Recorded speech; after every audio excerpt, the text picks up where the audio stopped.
My name is Alberto Hernandez in Spanish, okay.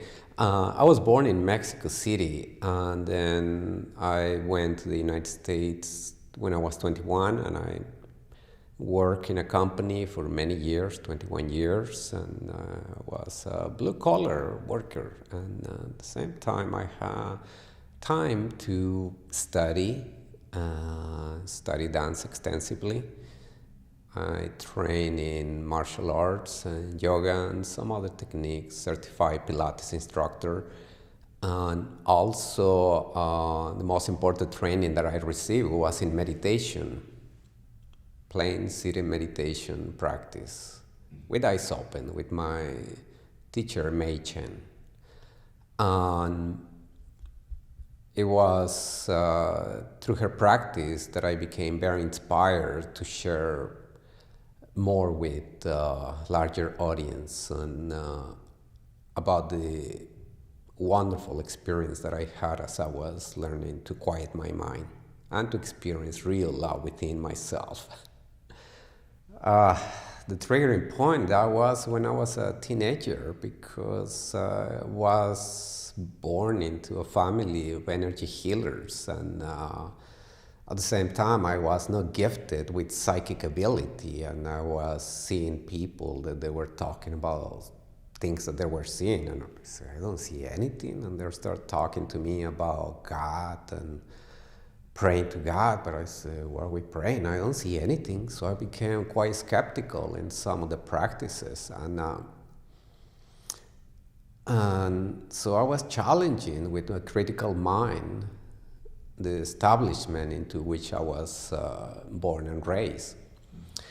And it wasn't until when I met Mei Chen, she started changing everything around.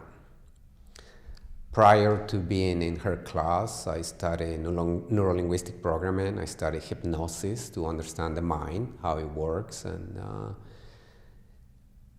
then I had wonderful experiences, how to walk on hot coals, how to walk on broken glass, and I didn't get injured. And at the same time, there were times that I was teaching that for a while, and just a few times I taught it in Mexico. It was wonderful, but I was, okay, you do a fire walk and then what? Nothing. Okay, same thing, you walk on broken glass and then what? What is the purpose of it? No, nothing. So when I came to Mei Chen, to my teacher, she started guiding me into the real understanding of the importance of really quieting the mind, taking away all the drama. And through her guidance, I learned to quiet my mind for long periods of time, until there were sometimes over an hour. My mind was completely blank. And at the very beginning, I concentrated just a few minutes, and then that came into my mind, and at that point, I started feeling some tensions in my body. May might have her eyes closed, but at the precise moment that a thought crossed my mind, she used to tell me, stay here, stay focused, don't go away. So little by little, I started discovering that she had a great ability to see energetically.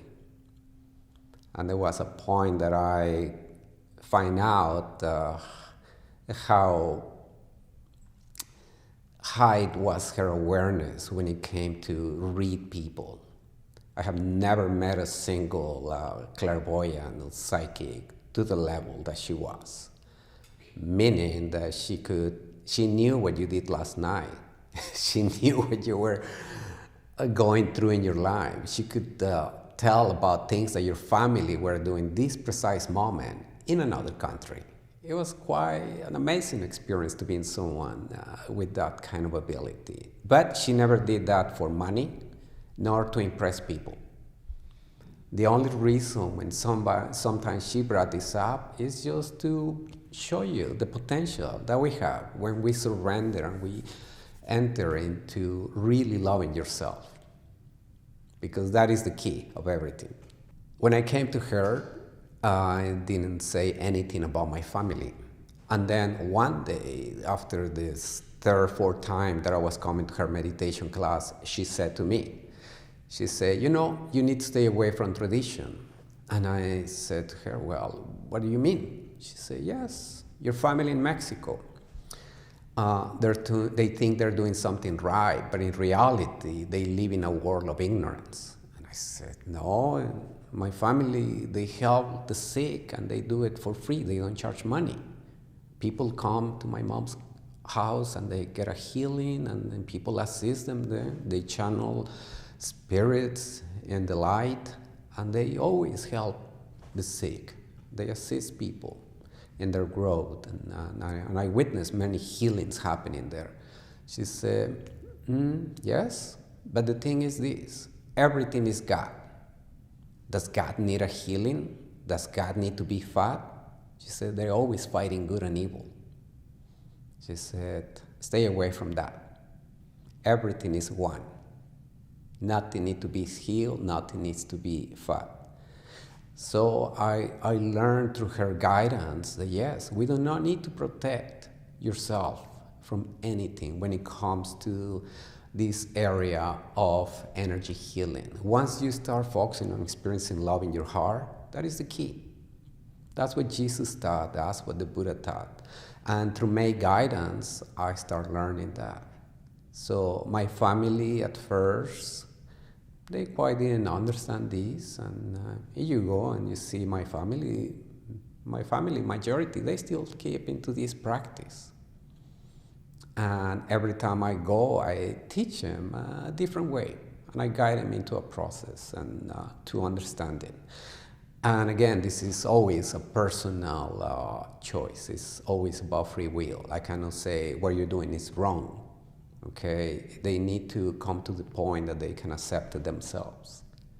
I started doing this workshop that now I teach here in Europe. I started doing it in California, in Irvine, 5 years ago. I exited my former job, and after 2-3 months, the opportunity came to start sharing with a couple of students. And it was just something very informal. And little by little, they started developing into what it is right now. And I train extensively in dance, so my body, I prepare it in technique. And through dance, I learned to move my body with minimum effort, using my bones as the main focus when I move. And in many classes that I train, they never emphasize on the use of the bones. But I had a very amazing teacher. His name is Stefan Wenta, and he still teaches in LA. And one day he guided me to do a simple passe on elevate. That means like on the ball of the foot, at the bar. And then as I was trying to hold my balance, my teacher, he started guiding me. He said, correct this, lower your hip, soften your ribs, bring them in, your shoulders, correct this. He gave me over 20 corrections. And after that, he said, okay, now let go of the bar. And as I let go of the bar, I was in perfect balance. My head was properly placed, my rib was properly placed, all my bones were in perfect placement. And at that point, I realized that there was no tension in my body at the same time. I was being held in space with minimum effort, and that made an impact in my practice.